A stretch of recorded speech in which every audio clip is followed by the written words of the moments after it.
to elect Kamala Harris as the next president of the United States.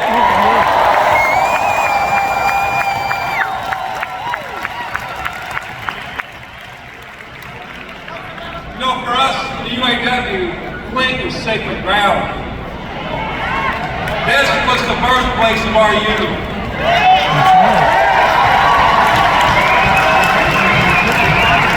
The sit-down strikes marked the beginning of a new era for America's working class. It was the American dream, and that American dream was born right here in Flint, Michigan.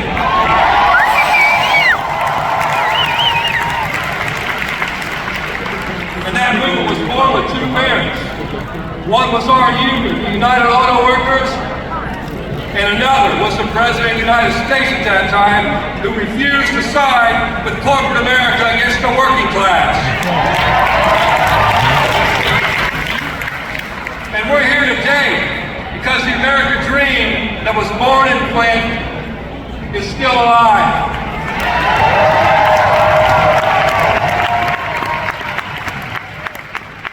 It lives on in the UAW with these striking workers all over this country.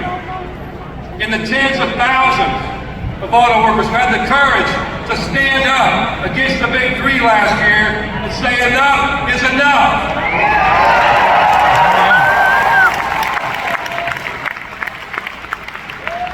And the American dream lives on in people like Kamala Harris when she's asked the old late movement question, which side are you on?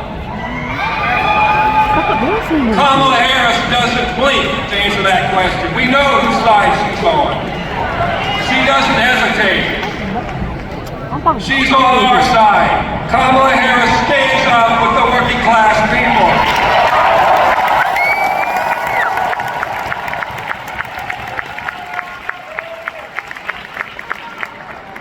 So she's with us here tonight in the birthplace of the American dream. But if it were up to corporate America, the American dream would die right here in Flint. I don't have to tell you what corporate America's tried to do to this town. What corporate America's tried to do to the families of Flint. What corporate America's done to our labor movement. They do it with union busting.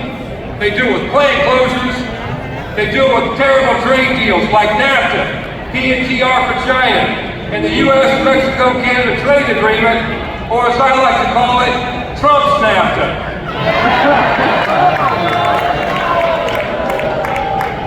But what was born in those great sit-down strikes can't be killed by a plant closure. Flint's taken a lot of punches to the gut over the years, but last year, our movement finally landed a body blow on corporate America.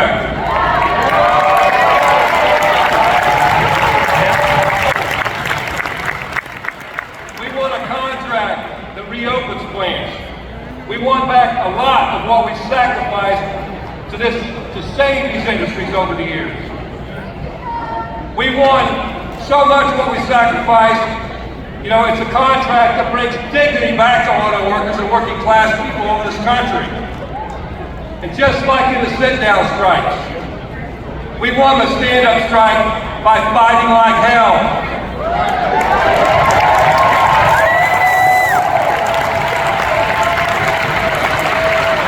But there's another key to winning that fight, and it was having support of people in power. And Kamala Harris stood with us in that fight.